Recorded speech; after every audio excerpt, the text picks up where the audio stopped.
Deus abençoe na paz do Senhor Jesus. Que Deus ilumine o coração de todos nós, no nome do Senhor Jesus. Amém? Eu peço, por favor, que os irmãos abram as suas Bíblias. Você que tem Bíblia. Aliás, é importante nós termos uma Bíblia, né? O cristão tem que ter uma Bíblia, para que você possa meditar e acompanhar a palavra de Deus quando nós direcionamos até você uma palavra abençoada, que vai te abençoar, que vai abençoar a sua casa, vai abençoar a sua família. Segunda Crônica, no capítulo 15, o capítulo 14 é muito interessante também, que fala do reinado de Asa, né? Mas você pode ler o capítulo 14, mas eu quero passar para você o capítulo 15 de Segunda Crônica. Amém? Reinado vem de domínio de um poder de uma nação, né? Ou seja, aqui se refere a um domínio de uma nação, mas reinado você reina em qualquer lugar que você está tendo um poder de governar, seja uma empresa, seja a sua família, seja uma instituição, qualquer órgão que você está assumindo uma responsabilidade de dirigir, né? E aqui se refere a uma nação que era dirigida pelo rei Asa. Nós temos que entender que a Bíblia aqui não se refere que o rei Asa, ele praticava certos tipos de prática, né? Aqui está falando sobre uma reforma religiosa.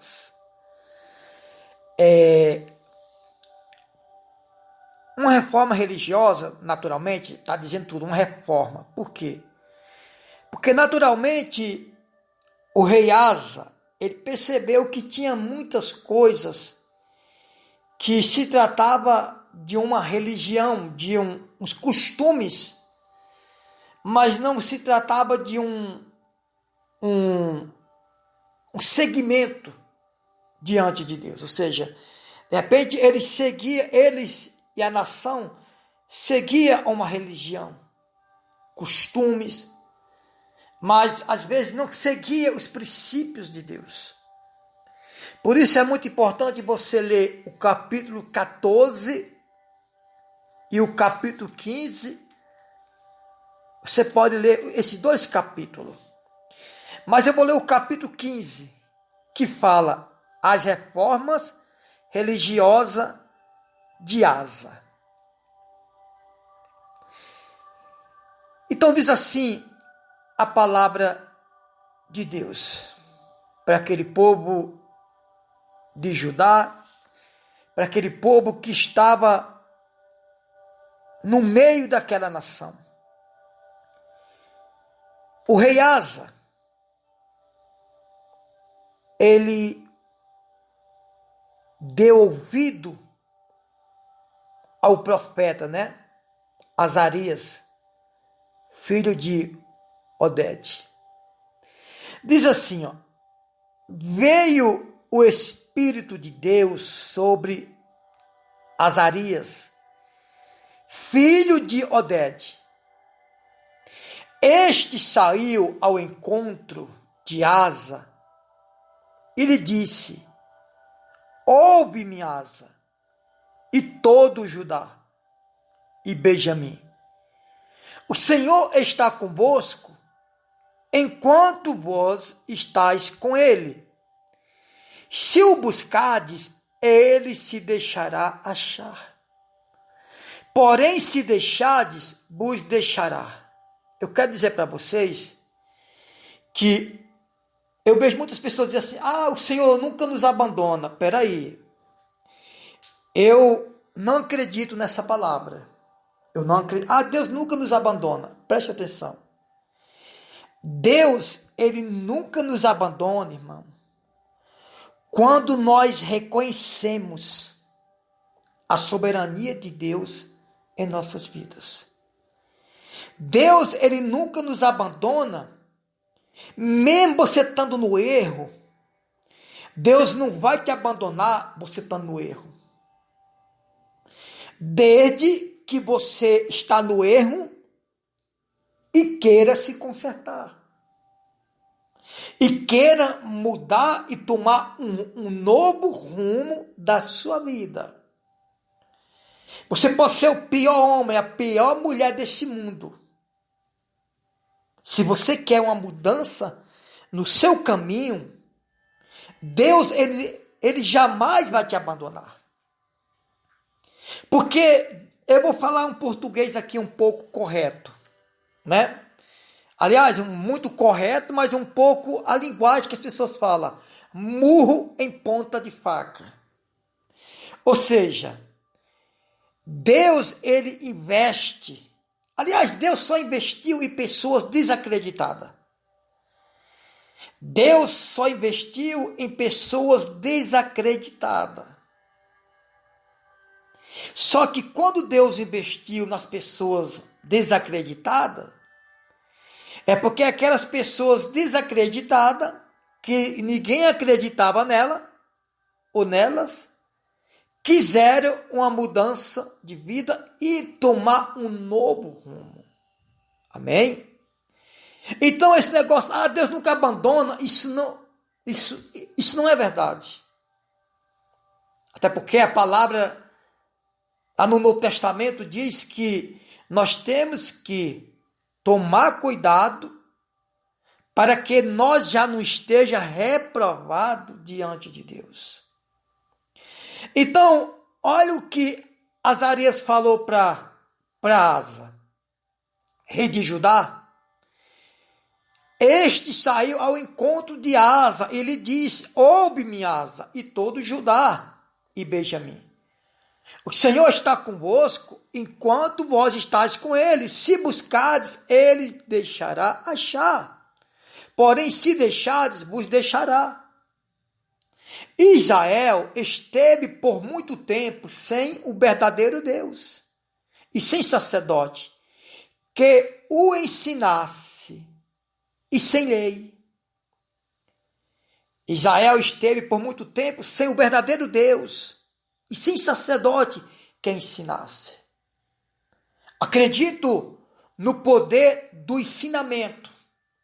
Para nós ter Deus em nossas vidas, de verdade, é preciso nós ter sacerdotes ou pregadores, homens e mulheres de Deus, que venham pregar a respeito do verdadeiro Deus.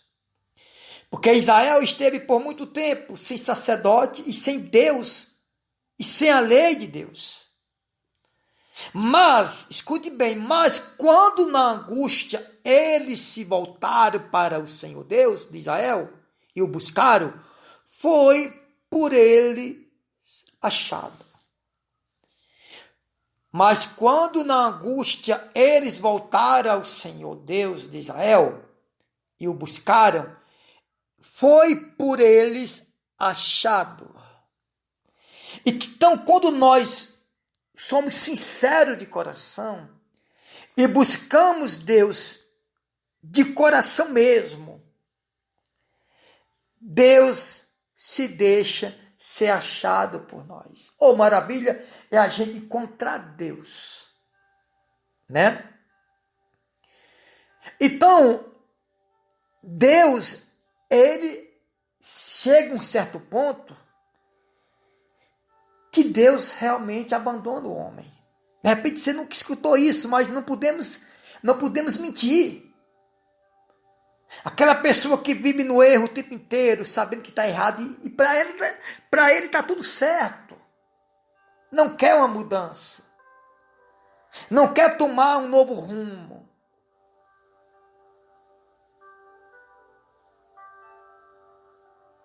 não quer se deixar achado por Deus.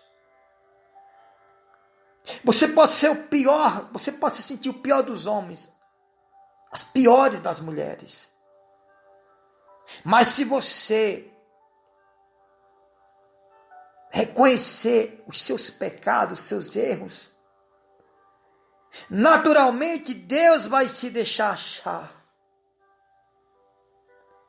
Você vai encontrar Deus. Acredite no que eu estou te dizendo. Porque o diabo tem enganado muita gente. Deus nunca abandona o homem.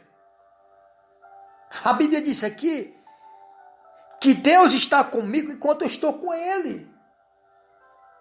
E quando eu estou ali buscando a Deus, Deus, eu quero mudar, eu quero uma transformação de vida no meu coração. Eu vou me esforçar para que eu possa fazer tudo correto. Então, Azarias, ele profetizou para o rei Asa. E não mentiu, ele não omitiu nada. Ele falou a verdade. Porque através dessa exortação, aquela nação foi abençoada.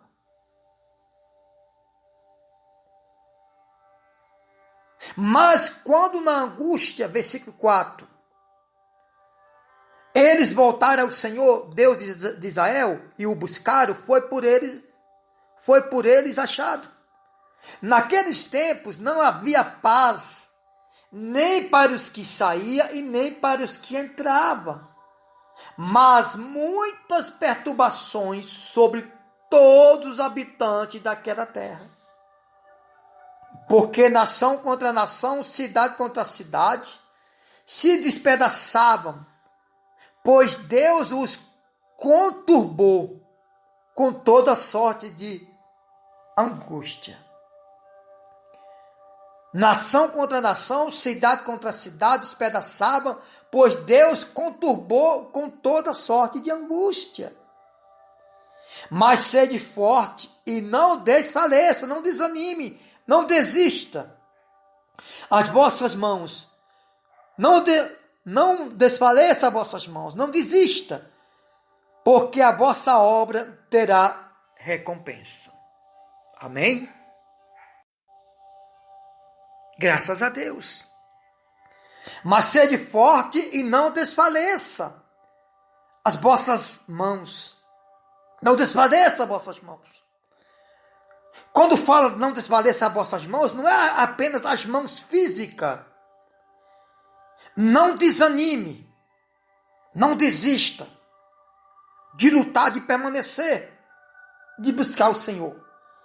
Porque as vossas obras terá recompensa. Escute bem o que Azarias falou para Asa, para o rei Asa. Ele praticamente exortou, ele deu um aviso para Asa. Olha, Asa, Deus só está com você enquanto você está com Deus, enquanto você está com Ele. Se vos deixar Ele também vos deixará. Até porque, irmãos, Deus não precisa de mim, de você, nem de nós. Aqui está sendo uma exortação para uma reforma religiosa. Vamos falar um português aqui nos dias de hoje. Vamos dizer assim que de repente Asa não se embriagava. Vamos supor dizer que Asa não bebia, não fumava. Vamos supor que naquele tempo já tinha um cigarro, vamos dizer assim. Vamos dizer que Asa não se embriagava, não fumava, não fazia algumas práticas de vício. De repente Asa não matava, não derramava sangue inocente, né? Ele era rei, então naturalmente, de repente, de vez em quando guerreava. O exército de Judá, de Asa ali, ele sempre, de vez em quando, podia ir para a guerra. Todo exército, quando necessita, vai para uma guerra. Mas vamos supor que ele nunca derramou sangue inocente. Mas de repente ele era um religioso.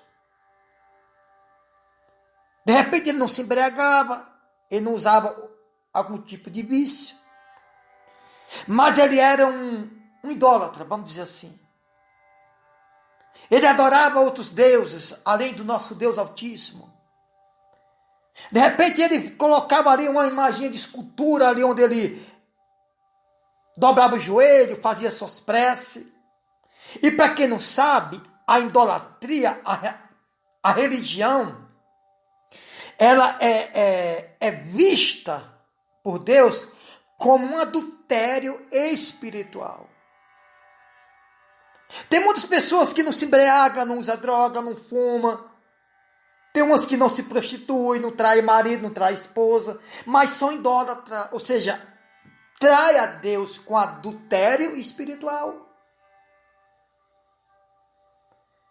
Vamos dizer que Asa não fazia nada disso, mas ele adorava deuses estranhos. Ele ia fazer uma oração e pedir a todos tipos de santo. Só que a nação de Judá, a nação que Asa ele reinava, era uma geração pecaminosa. A prova disso é que aqui no versículo 5 diz: naqueles tempos não havia paz, nem para os que saíam, nem para os que entravam, mas muitas perturbações. Você já sentiu uma pessoa perturbada? Assim era aquela nação de Judá.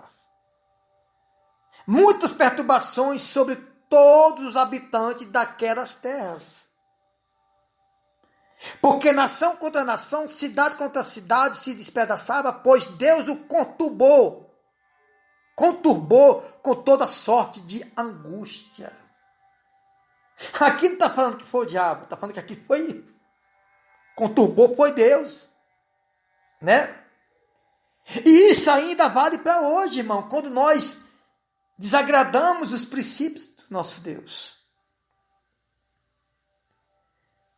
Azarias, ele exortou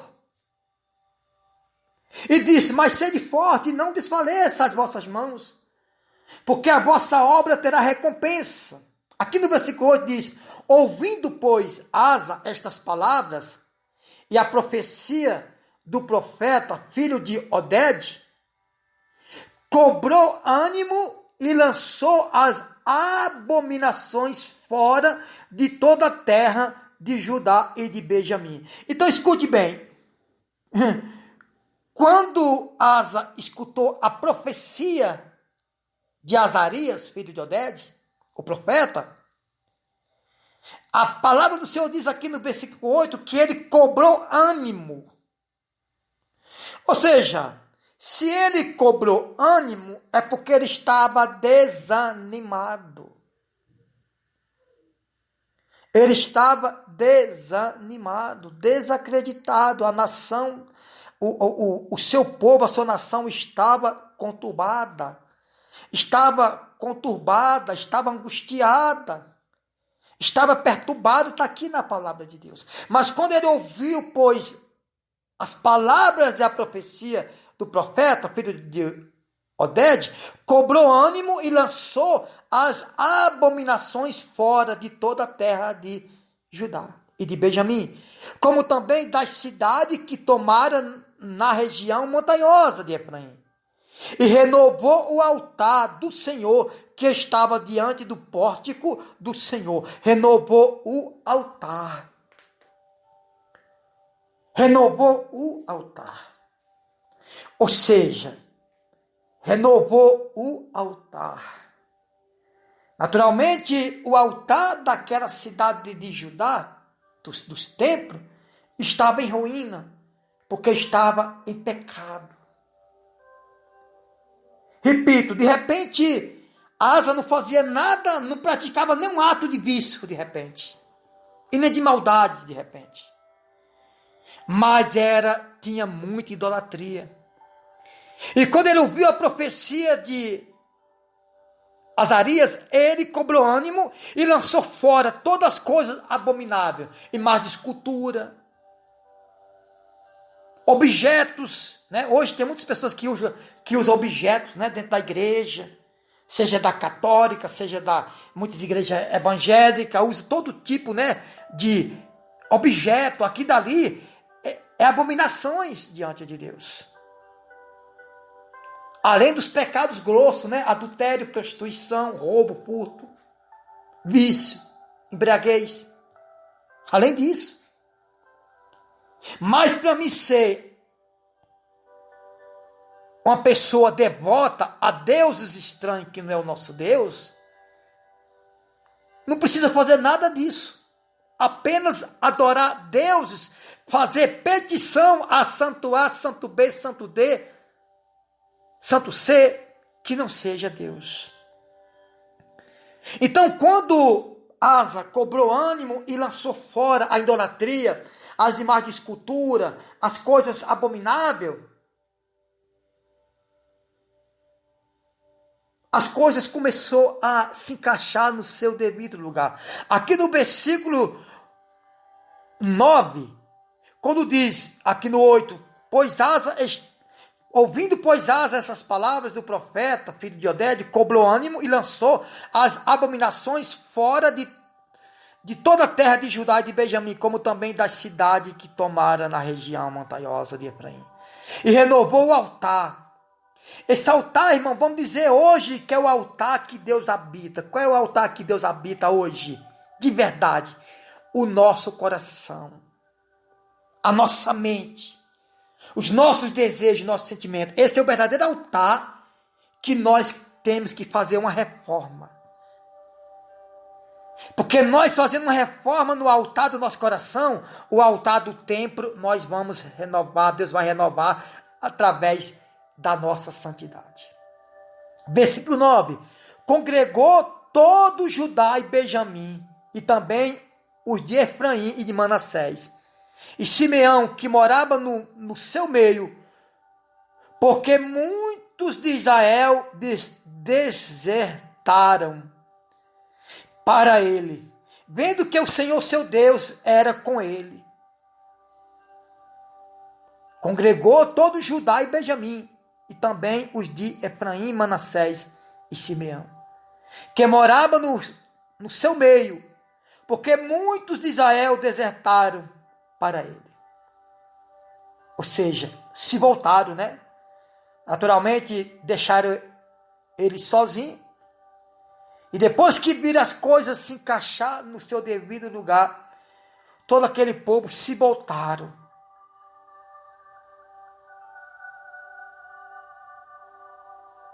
Vendo que o Senhor era com ele. Reuniram-se em Jerusalém no 3º mês do 15º ano do reinado de Asa. Naquele dia ofereceram sacrifício ao Senhor, do despojo que trouxeram 70 bois e 7.000 ovelhas. E entraram em aliança de buscar o Senhor Deus de seus pais, de todo o coração e de toda a alma, e de que todo aquele que não buscasse, e de que todos aqueles que não buscassem ao Senhor Deus de Israel morresse, tanto o menor como o maior, tanto homem como mulheres. Juraram ao Senhor em alta voz, com júbilo e com clarins e com trombetas. Todo Judá se alegrou por motivo deste juramento, porque de todo o coração eles juraram e de toda boa vontade buscaram ao Senhor. E por eles foram achados o que nós falamos lá no início. O Senhor lhe deu paz por toda parte. Ou seja, até a oferta eles ofertaram para lá no altar do Senhor. Até a oferta, 600 bois, 7.000 ovelhas, porque entraram em aliança. Irmão, quando nós reconhecemos nossos pecados, nossos erros, Deus ele se manifesta de forma gloriosa em nossas vidas. E eu quero dizer para você, limpe o altar. Tire a idolatria, os deuses estranhos. Tire tudo aquilo que você vê que não é o Deus verdadeiro, o Deus o Deus da Bíblia, o Deus que salva, o Deus que enviou seu Filho único, Jesus Cristo, para morrer por mim e por você, e por todos nós. Então faça uma limpeza no seu coração, faça uma limpeza no seu altar. Altar é o seu coração, e o altar também é a sua casa. Você que dobra o seu joelho, você faz petição a Jesus, você faz petição a Santo A, Santo B, todo tipo de santo. Isso é abominável a Deus. Quando Asa tomou essa decisão, ficaram tão alegres, ficaram tão animados, que fizeram um juramento entre o povo, entre os reinados, a ponto de eles pegar ofertas e ofertar ao Senhor. Amém? Então deixa Deus trabalhar no seu coração. Mas para Deus trabalhar no seu coração, no meu coração, é preciso eu fazer uma limpeza na minha mente, no meu coração, no meu altar. Na sua casa. Ali onde você ora, de repente tem todo tipo de santo. Passe a partir de hoje a orar apenas ao Deus vivo. Amém? Não estou dizendo, não estou falando mal do santo que você acredita. Jamais. Mas o rei Asa, ele tirou tudo que era de idolatria de dentro de Judá, daquela nação. E a Bíblia diz aqui, para nós finalizar, que aquela nação teve paz. E o Senhor lhes deu paz por toda parte. Amém? Que Deus lhe abençoe e que Deus te ilumine na paz do Senhor Jesus.